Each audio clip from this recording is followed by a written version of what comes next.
The best boxer of my generation, Mike Tyson, said this: everyone has a plan until you get hit in the face. Is your retirement going to get hit in the face? Are you worried about a TKO retirement? Well, this is the show for you folks. Welcome, everyone. My name is Joe Anderson. I'm a certified financial planner, president of Pure Financial Advisors. And of course, I'm with the big man. He's sitting right over there. There's Big Al Clopine. Hello, Alan. Not bad. Thank you. You know, when you look at retirement today, we're facing a huge fight. You're in the ring with Mike Tyson. Is he going to knock your retirement out? I hope not. That's today's Financial Focus.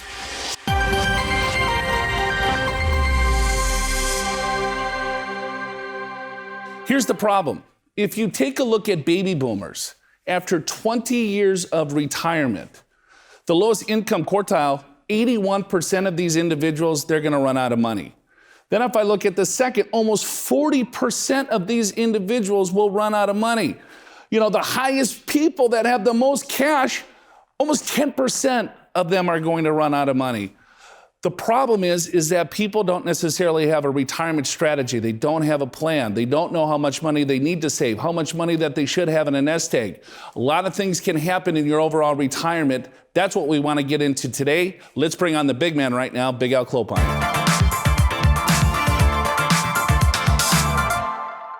So avoiding the retirement TKO, we want to figure out how to not be knocked out. And a lot of people get knocked out because they don't have an end game. They don't have a plan. So we're going to go over that, how to set up a plan, what to think about.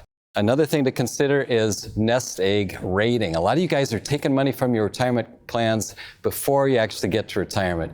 Many are overspending in retirement. And then there's 10 other factors that are causing retirement to actually kill your retirement. People are retiring and maybe the first couple of years, pretty good. And then all of a sudden money gets in short supply and a lot of people are running out. They're getting knocked out. You look like a fighter, Al. Yeah, it could be. Yeah, that would be really good in the ring. Yeah. I think you might get knocked out here. I'm sure I would. Right, but not your retirement, not your retirement. Hey, let's look at this, folks, is that things that you need to consider. Here's your pregame workout, is that there's some steps that you can do to increase your likelihood of not getting knocked out, right? You got to train, you got to get in shape, you got to figure out your opponent. Well, what does that mean? There's some actions that need to be required for you to have a successful retirement or to win that fight. Here's an example. So write down your goal, right? You're 85% more likely to achieve the goal that you want to accomplish if you just write it down. It is that simple. I don't care if it's on a bar napkin, right? You have a cocktail with a friend, write down your goal. I guarantee you, you will be more apt to accomplish it. So here's this individual's goal. You know what? I want to retire with $70,000 of income. They wrote it down.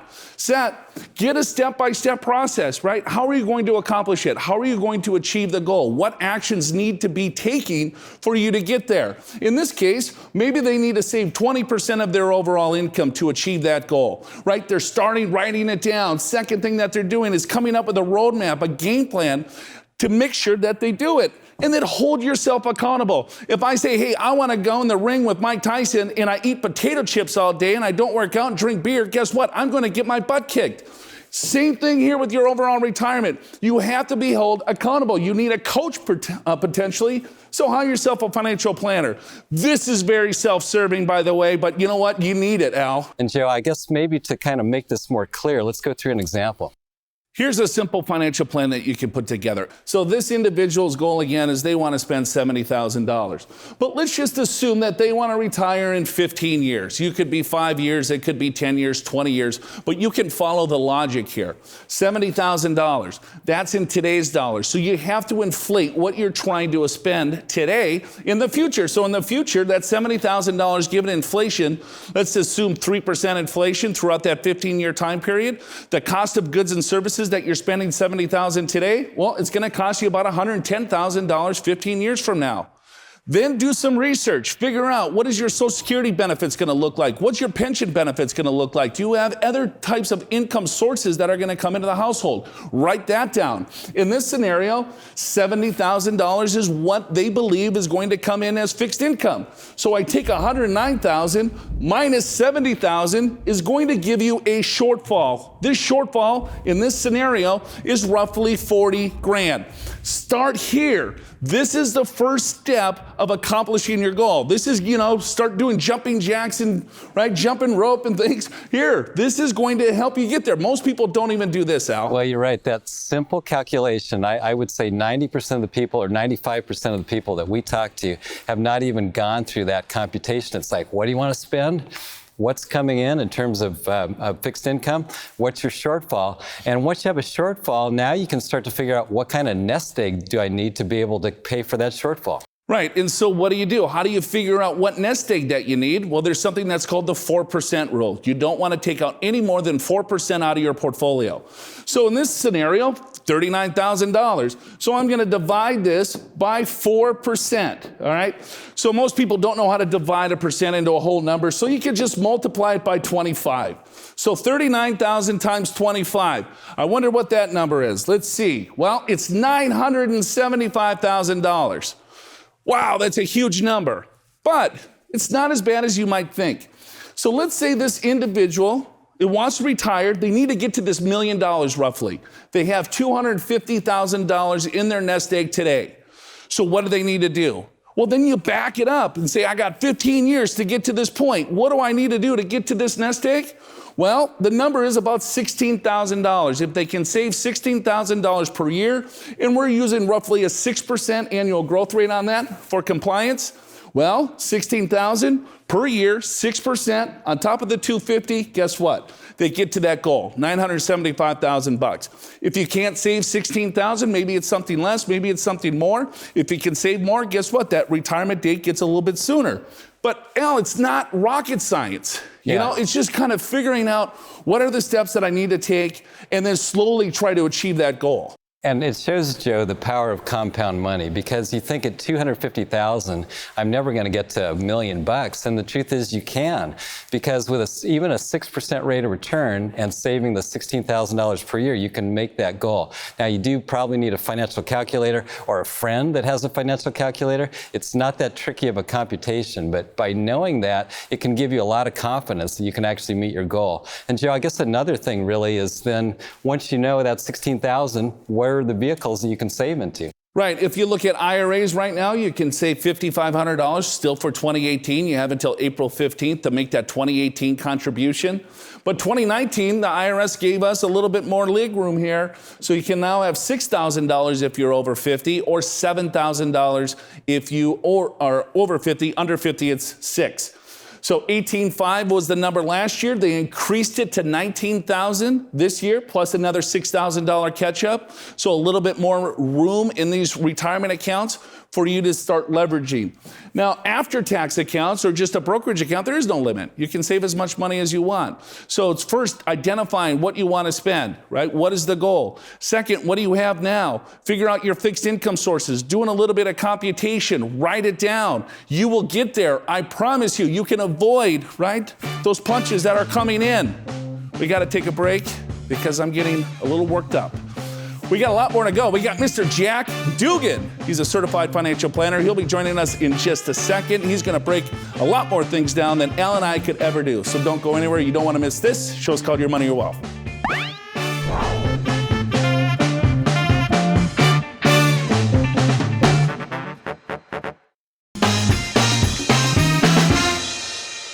Hey, welcome back to the show, folks. Show's called Your Money, Your Wealth. We are trying to help you avoid that retirement TKO. Do not get knocked out. We got Jack Dugan. He's a certified financial planner, senior advisor at Pure Financial Advisors. He's going to be helping us jab and jive. Right? Is that right? Jab and jive? Is that pretty good? It's acceptable. It's marginal. It's acceptable. You know, I'm not Rocky Balboa here. Right. But before we do that, let's get into the true-false question. If you leave your job at age 55, you can take penalty-free withdrawals from your 401k. The answer is generally true, but there's one caveat. So it is true, when you're over 55, you can take money out of your 401k. If you separated from service, if you left your job at age 55 or older, and it's only for that particular 401k that you had at that employer. It's not old 401k plans that you had. Yeah, a lot of times people think it's 59.5 for 401k. So if you leave your employer at 55, then they think, hey, I can't, or they roll the money into an IRA. And that messes it up. Then it blows them up too, because then they can't get it till 59.5. But you're right, if they separate from service at age 55, you have full access to that 401k plan. But the problem is that a lot of you are taking money out of their retirement accounts. Al, look at that. 42% are cashing out of retirement plans early. Yeah, can you believe it? Almost half. Almost half. In other words, you leave your job, and it's like, what should I do with this retirement money? Oh, it's free money. I'll just go ahead and spend it. And that's not the right answer. It's going to affect your retirement. Think twice before you do that, because here's what Uncle Sam, they want their piece of the pie. So federal income tax, I don't know, on average could be around 24%. And then you look, penalty, 10% penalty. So now I'm at 34%. Well, the state of California, that's where we live, 9%, so add another 10% there. And then the franchise tax board, they want their penalty because you took it out early, 2.5%. The total penalty for you to take the money out prior to 59.5 is almost 50%.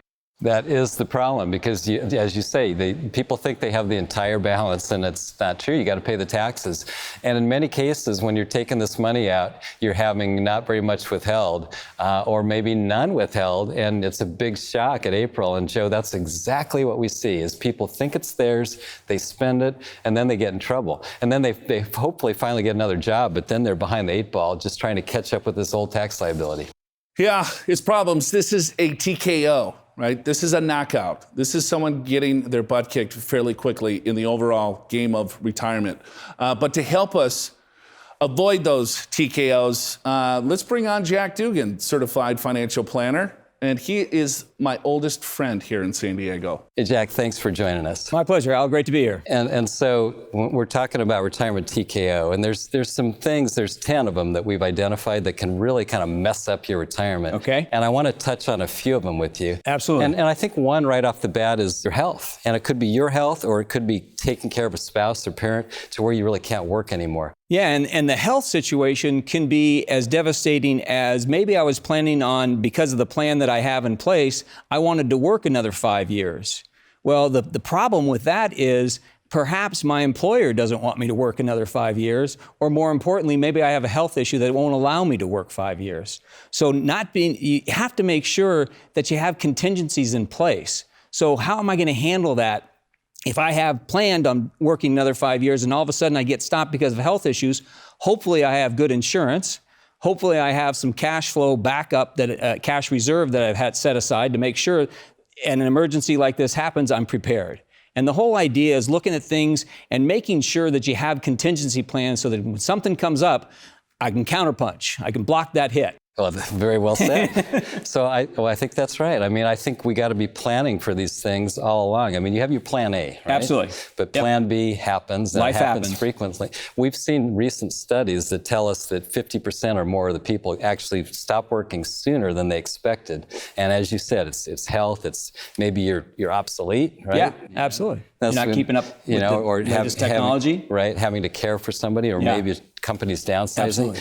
One of the ways to try not to be fired due to obsolescence is try to keep up with your craft. Yeah, absolutely. Because a lot of us are in certain trades to where software is constantly changing. And if we're not keeping up with that, guess what? We're going to get left behind. And so you got to make sure you're staying on top of it. As a couple of older guys, that gets harder as you get older. Yeah, a little bit. A little. Okay, good. I like You got to stay on it, though. It's so important. Yeah, another one really is related to Social Security, because I think a lot of people, they either overestimate what Social Security is going to be, or they just get the wrong strategy. Well, Social Security is such an important piece of the overall plan, because when you look at the plans that you guys mentioned earlier on in the show, to where we assumed what that number of Social Security was going to be. Well, that number can vary greatly depending upon whether I decided to take it at 62 or did I delay it till 70. And that can be hundreds of thousands of dollars difference. And if I take it too early, maybe I'm going to deplete my portfolio a lot faster than I need to. Whereas if I could have, especially now with longevity, because we're living so much longer, if I'm going to live a lot longer, I want to delay that Social Security as long as I can so I get that higher paycheck for the rest of my life. Now, of course, if you're 62 and you're not working and you need it, then that's one thing. No. But if there's any way you can delay it, yes, as long as you can, that's probably generally a good thing. Yeah, because if you take it, just to give you a quick example, if I take it at 62, maybe I'm going to get $1,500 a month, whereas if I would have waited till 66, which is my normal retirement age, I might get $2,500. But if I wait all the way till 70, maybe I'm going to get $3,200. So now I have to figure that out. Where am I pulling money from? Because if I'm pulling my money from a retirement plan, maybe it is a good idea to take that Social Security earlier, because Social Security is more tax friendly than, say, pulling it money from the retirement plan. I think another thing that people fail to realize is that we're living longer, and like a 65-year-old male, at this point in the United States, the average is about age 85, give or take. Correct. And a female, 88, give or take, something like that. And then when you take husband and wife together, the joint life expectancy is over 90 years of age. So it's really creating this income for your own longevity. It's almost like longevity insurance. And the other thing to take into consideration is the survivorship on Social Security. Because when one of those individuals die, the highest of the two, so let's say the female was the highest wage earner and she passes away. Well, fortunately, the husband has a choice of either continuing with his own, which of course he wouldn't do, because he's going to take hers, because now hers is a lot higher amount. So you want to always think of that survivorship ability. Do I want to, if I can delay it, at least one of us is going to be guaranteed of that higher income for their life. So I only have about 30 seconds left, but what about making bad investments? Yeah, that's probably one of the biggest problems that happen. And it seems to happen to people that have the least amount, that can afford the least amount of risk, end up taking on the most amount of risk. And really what you need to do is figure out what rate of return do I need to generate to make this financial plan work, and then construct a reasonable portfolio that gives you the best opportunity to have that success. Good advice, Jack. Thanks for your words of wisdom. My pleasure. And if you'd like more information on this, we've got a quick retirement calculator on yourmoneyyourwealth.com. But for now, we got to take a break.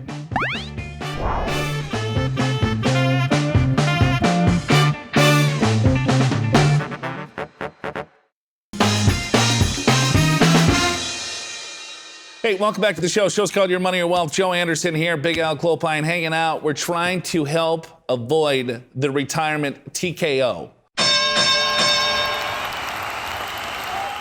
So we're giving you some tidbits to hopefully you don't get knocked out.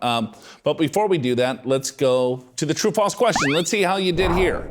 If my 401k is funded with pre-tax dollars and after-tax dollars, I will pay taxes on all of the money from my account because the fund is mixed. It's false. Yeah, because if you have pre-tax, post-tax, some will be taxable, some will be tax-free. It's a pro rata. In other words, when you take money out. But Joe, there's a better way actually to maybe roll some of those monies into an IRA and a Roth.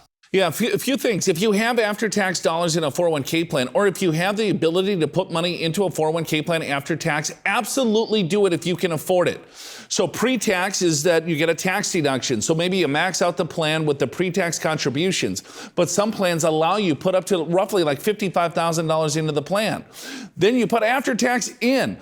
All of those dollars are going to come out after tax. You're not going to pay a dime in tax. The problem is if you keep it in the 401k, it's going to come out pro rata. For instance, let's say you have $100,000 in the plan. $50,000 of it is after tax, $50,000 of it is pre-tax. You throw $1 out to spend, 50 cents of it's going to be tax-free, 50 cents of it is going to be taxable. That's what pro rata means. But the better way that Al was alluding to is that you can take that after-tax dollars and you can put that directly into a Roth IRA. So it's another way to really jumpstart tax-free money for the future. So just check with your employer, because that's a very, very good question, or a very good true-false question, is that people get confused. They don't know that they have the ability to put after-tax dollars in. I mean, this is another thing. Not understanding your overall plan, that's another knockout. It is another knockout. Another one is people don't know how much they can spend. So let's talk about that. We have an example here.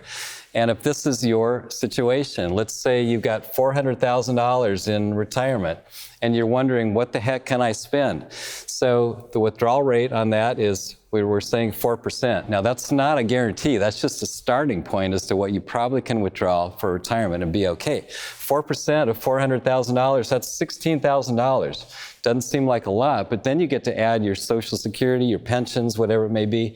You got $40,000 there. So in this example, your number is $56,000. If you're used to spending $80,000, well, you're not going to be able to do the same thing in retirement. What you can do, if you don't want to cut your retirement spending, is you can work longer, you can have a part-time job, you can downsize, Joe. There's a lot of ways to go, but you may have to do some planning. Yeah, absolutely. I mean, people, I think, don't know what they're spending. So this is just a quick exercise to take a look. Hey, this is what you got. This is what is going to come in. Can you live off of that? If so, you're good. If not, then you got some work to do. But one of the biggest risks, or one of the biggest hooks, left hooks, right hooks, that will knock you out is sequence of return risk. And what the heck is that? Is that we can average a certain rate of return on our investments. When you start taking distributions, start pulling money out for income, average rate of return means nothing. It's the sequence of the return that hits your account that means everything. Because if I'm pulling money out when the market is down, right, so I'm taking distributions, well, it's going to take me that much further to get caught back up. And so if I have a really good bull market and when I start retirement, that's the best case scenario. But we never know what's going to happen to the market each year. That's why you have to have a plan. And most people really don't understand sequence of return risk. They understand, well, if I average 6%, I'll be okay. But we've seen cases where people average 6%, let's say couple A, they have millions at the end. Couple B, they're broke and they had the same money to start with. It all depends on how the market hits them. Yeah, and let me show Joe an example to help illustrate. So here, this is two different couples. Maybe they average 7.5% rate of return, but look what happens for the first one. So they lost 10% the first year, 5% the second year, break even, and then for the next 25 years or so, then they're 7.5%. Now, the other one started at that rate, but they got the lower rates at the back end. And now, if you want to see what happens graphically, they're spending the same exact amount. The first one, portfolio goes down and they run out of money in year 21. The second one, they got all the way to age 30 years and they still got money. They still have money. So the point is when you lose money up front, it's much more risk on your portfolio. One of the things that you can do is to have enough of a safe portfolio so that market does decline, you won't be caught short. Another thing, Joe, is what they call flexible spending. In other words, you can, if you have a bad market, you may want to just spend a little bit less in those years. Well said, bud. Hey, let's flip the show to you and the experts. It's time for Let's Ask the Experts. I'm a little concerned about waiting for a retirement age of 70 before I start drawing Social Security. I'm thinking 66 is 2 years from now, and I'm getting a little nervous about how I'm going to be able to last until 70. A great question. This is a concern for most retirees that are facing retirement, is at what age do I claim Social Security? So you're thinking, hey, should I wait until 60 or should I wait until 70 or 66? But you're getting a little nervous. Trust me, you are not alone. Because once you retire, you're giving up that paycheck, right? You were used to a steady stream of income in your checking account for the last, 40 some odd years. Once you retire, and if you're not collecting Social Security, that all stops. So then it's like you get anxious, you get nervous, you have that anxiety of like, I need some cash flow coming in because I don't necessarily want to tap into my nest egg. Totally understand. That's why you have to do a little bit of planning, a little bit of math, right? How much money do you have in your nest egg? What is your Social Security benefit going to be at 66 versus age 70? What is your life expectancy? It looks like you're in great health, so maybe you want to prolong that and come up with a spending strategy over the next few years to be able to hold off to take that Social Security until age 70 and have a lot larger benefit. What did we learn today, folks? What is the pure takeaway from this Retirement TKO? Well, you have to get a game plan, right? You have to map this thing out. You're not going to go in the ring without having a game plan. do not raid your overall nest egg. In other words, if I'm fighting, if I'm boxing, I'm really getting into it and I gas out too early, right? I'm gonna get killed. That's what a lot of you are doing with your overall retirement. You're taking and raiding your overall nest egg a little bit too early, or you're taking too much out. Don't overspend. I don't care how much you spend. We're not judging here, but you wanna make sure that you spend enough in the parameters which is viable for you to have a successful retirement for 30 years. And then you always gotta expect the unexpected. I'm going to end the show like I began it. Mike Tyson, what did he say? Everyone has a plan until you get punched in the face. Do not let retirement punch you in the face. That's it for us. Hopefully you enjoyed the show, folks. Go to yourmoneyyourwealth.com. We got Big Al's little tax calculator or retirement calculator. It is phenomenal. It will take you like 15 minutes just to figure the thing out. After that, it will take you 4 hours to figure out if you can retire. Good luck with it. Go to yourmoneyyourwealth.com. Click on the special offer. Get the free retirement calculator. For Alan Clopine, I'm Joe Anderson. Have a wonderful weekend, everyone.